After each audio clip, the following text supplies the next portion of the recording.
Alright, good day viewers. Welcome to today's episode of Made Easy Clinic, brought to you by the Peak Construct for Higher Learning, aka the Peak Tutors. In the last episode, we dealt with stoichiometry, and what we talked about was balancing of ionic equations in acidic and basic medium. Today, we are simply going to look at determining the limiting reagent in a chemical reaction. Now, what is limiting reagent? Limiting reagent in a chemical reaction is simply the reagent that is first completely used up in a chemical reaction. What do I mean by that? Let's assume, I'm making an assumption this time around. Let's assume that two loaves of bread and 3 eggs. An assumption, don't forget, 3 eggs plus a piece of tomatoes, we make a sandwich. 2 loaves of bread plus 3 eggs and a piece of tomato will make what? A sandwich. How many sandwiches can I get from, let's say, 10 loaves of bread, 10 loaves of bread, 10 loaves of bread, 18 eggs, 18 pieces of eggs, and 6 pieces of tomatoes. Now, you should know that since 2 loaves of bread and 3 eggs and 1 tomatoes will give me 1 sandwich, one sandwich. That means that what? 10 loaves of bread can give me 5 sandwiches, 18 eggs can give me 6 sandwiches, and then 6 tomatoes will give me what? 6 sandwiches. Now, how many sandwiches can I get from these parameters I've been given? Obviously, I'm going to get just 5 sandwiches because the bread has been used up completely. Now, once any of the reagents is used up, the reaction stops.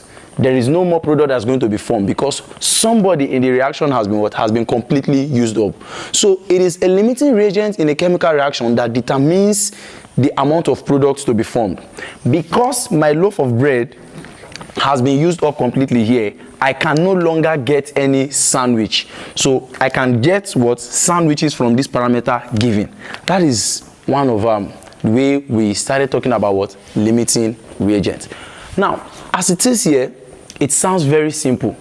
How then do we know how to calculate for limiting reagent in a chemical reaction? Now, I'm going to use a question to explain this. In calculating the limiting reagent for any particular reaction, there's something we have to know: the active mole. The active mole for any particular reagent in a chemical reaction, the active mole is given as the calculated mole over the over the stoichiometric mole. Stoichiometric mole. Now, I come again with my theory of sandwich. I said if 2 loaves of bread can react with 3 pieces of eggs and a piece of tomatoes to give me 1 sandwich. That tells us that these 2, 3, and 1 are simply the stoichiometric moles. Now, I was told that how many sandwiches can I get from From 10 pieces of bread, 18 eggs, and then 6 tomatoes. Now, these are the parameters I are given. Now, I can just assume this to be the calculated mole. Am I communicating? Now, to get the active mole, your active mole is simply calculated mole over over stoichiometric mole. And the reagent with the smallest active mole is the limiting reagent. What do I mean by that? For bread, I'm just simply going to say 10 divided by 2. That will give me 5. For egg, I'm simply going to say 18 divided by 3. That will give me 6. And then for tomatoes, I can say 6 divided by 1. That's 6. Now, who has the smallest active mole here? Bread. So that tells me that my loaf of bread in this case is the limiting reagent. Now, let's bring that to chemistry. I'm simply going to use a question to explain this, and then I'm very sure you are going to get the logic. Now, let's say I have a question as this. I was given a question as this: silicon carbide, an abrasive, is made by the reaction of silicon with graphite, and this is the reaction: SiO2 plus 3C to give me SiC plus 2CO. Now I was told that if 100 gram of SiO2 and 100 gram of carbon are reacted for as long as possible, which one of these is the limiting reagent? I was given 100 grams, the mass of SiO2. The mass of SiO2 is what? Is 100 grams, and then the mass of carbon given is also what? 100 grams. The fact that both are 100 grams does not actually mean that what? They are just enough to what? To give out the product we want. Now, one of these is most likely to be the what? Limiting reagent. That's the reagent that is first completely used up. Now, you should know that once given a question like this, a very simple approach is to first calculate the number of moles. From this equation given, very much balanced, I have one silicon, I have two oxygen, and I have 3 carbon, and also have 1 plus 2, that's what? 3, which means this equation is what? Is balanced. The stoichiometric mole of this equation is just simply their coefficients when the equation is balanced. So the stoichiometric mole for this equation, for SiO2 it is what? It is 1. For carbon it is 3. For silicon carbide it is what? It is 1. And then for CO it is 2. So these are simply the what? The stoichiometric moles. How about the calculated moles? The calculated moles, as it implies, is just the number of moles when you calculate for the number of moles of each of these that has been given to you. Now, all we have to do is to calculate what? The number of moles of each of these. Now, since we have been given their masses, and then the mass of SiO2 and also the mass of what? Carbon. So all we simply need to do is to find their number of moles first. Don't forget, active mole is what? Calculated mole over what? Over stoichiometric mole. So let's find the calculated mole for what? SiO2. The number of mole of SiO2 will be what? The mass of what? Of SiO2 divided by what? The molar mass of what? Of SiO2. Now, from here, I've been given the mass of SiO2 to be what? To be 100. How about the molar mass of SiO2? Of course, you should know how to calculate the molar mass of what? Of certain compounds. I know that for SiO2, the molar mass of SiO2, silicon is simply 28 from your periodic table. That's the relative atomic mass for silicon. And then the atomic mass for oxygen is what? Is 16. But I have what? 2 of it here. That what? 2 into what? 16. So 28 plus 32. That should give me 60. Yeah, 60 gram per mole. So I come back to this. The number of mole of what? Of SiO2, which is what? The mass of SiO2 over what? Over the molar mass of SiO2. So that what? 100 divided by what? By 60. If I punch my calculator, 100 divided by 60, this should be 1.67, but let's confirm. 100 divided by 60. Yeah, I get 1.67. So this gives me what? 1.67 moles. Now, this 1.67 is simply the what? The number of mole of what? Of SiO2. That's the calculated mole for SiO2. We are going to do same thing for what? For carbon. Now, the number of mole of carbon will be what? The mass of carbon divided by what? The molar mass of carbon. So that will be what? What's the mass of carbon given in the question?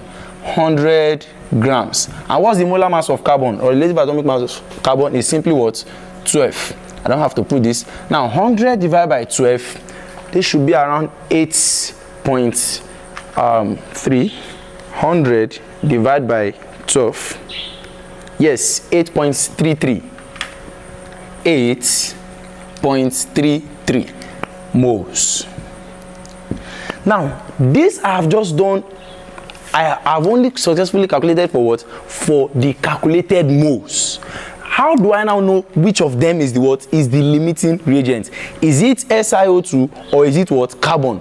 Don't forget, I told you that the limiting reagent determines the amount of product to what? To be formed. So if a question goes further to ask you for the amount of product that is formed, you have to first know the what? The limiting reagent. So it is the limiting reagent that must be related to the what? To any of the product. But that is not what we are in for today. What we just want to know is how to determine limiting reagents. Now, we move to look for the active moles. The active moles. Active mole of SiO2. Active mole of SiO2 will be the calculated mole of SiO2 over the what? Over the stoichiometric mole of SiO2. What is the calculated mole for SiO2? The calculated mole for SiO2 is what? Is 1.67. The stoichiometric mole of SiO2 is what? Is 1. Don't forget I said the stoichiometric mole is simply what? The number of mole of a particular compound in its balance equation of what? In the balance equation of what? Of reaction. So 1.67 divided by 1.67 will still be what? 1.67. That's the active mole for SiO2. How about the active mole for carbon? The active mole of what? Of carbon will be what? The calculated mole of carbon over the stoichiometric mole of carbon. And what is the calculated mole of carbon? The calculated mole of carbon is simply what? 8.33. And what is the stoichiometric mole? The stoichiometric mole of carbon is what? Is 3. 8.33 divided by 3. 8.33 divide 3 will be 2.78. This is what? 2.78. Now, the active mole of SiO2 is 1.67. The active mole of what? Of carbon is what? 2.78.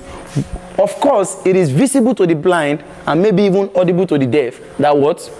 1.67 has what? The smallest, the least active mole here. Now, because it has the least active mole, that tells us that what? SiO2 is the what? Is the limiting reagent. SiO2 is what? Is the limiting reagent. And that tells us also that what? Carbon is what? Is the excess reagent. Don't forget, I said the limiting reagent is the reagent that is first completely used up in what? In a chemical reaction. And then it determines the amount of product of what? To be formed. So if a question goes further to ask you that what is the amount of CO that is produced or the amount of silicon carbide that is produced, all you have to do is to relate SiO2 to what? To any of these that is what? That is asked, and then you get your answer. That is simply how to what? Calculate the what? The limiting reagents of any chemical reaction.